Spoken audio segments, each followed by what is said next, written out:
आपने जब बिल्डर से घर लिया था तो आपने ऑब्जेक्टिव तो यही था कि पर्सनल यूज़ करोगे, लेकिन during the course of time जब आपको पोजेसन मिलता है जो कि डिलेड पोजेसन था और अदर एमिनिटीज़ और अदर फैसिलिटीज़ भी नहीं मिलती, तो आपने वो जो घर था उस समय आपने लीज आउट कर दिया, रेंट आउट कर दिया और उसके बाद आपने कंज्यूमर कंप्लेंट फाइल करी।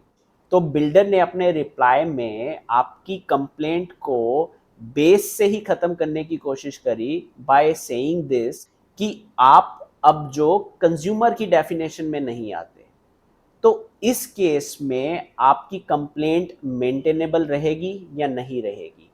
हमने इस क्वेश्चन का आंसर फाइंड आउट करने की कोशिश करी है ऑनरेबल सुप्रीम कोर्ट की रीसेंट जजमेंट फरवरी 2026 की जजमेंट में, जिसमें ऑनरेबल सुप्रीम कोर्ट ने ये हेल्ड किया कि अंडर विच सर्कमस्टांसेस आप कंज्यूमर नहीं हो सकते, आपकी कंप्लेंट एक्सेप्ट नहीं करी जाएगी, और अंडर व्हाट आर दो सर्कमस्टांसेस जिसके अंडर में आप कंज्यूमर की डेफिनेशन में फुली फॉल इन करोगे।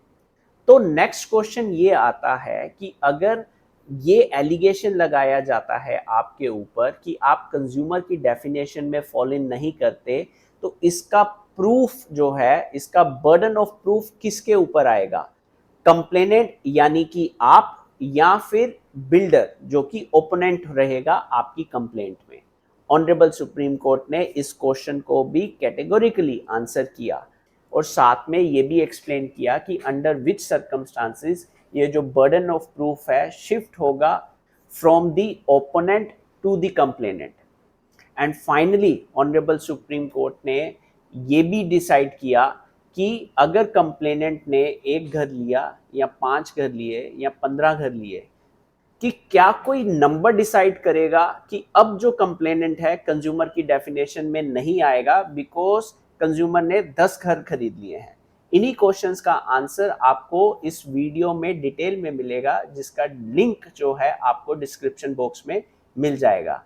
और अगर आपका भी कोई स्पेसिफिक क्वेश्चन है होम बायर्स के रिलेशन में या इस रिलेशन में कि whether you will fall in the category of consumer और नॉट, आप हमें ईमेल कर सकते हो info@न्यायतंत्र.com पे, या फिर आप जो अपना क्वेश्चन है कमेंट बॉक्स में भी डाल सकते हो।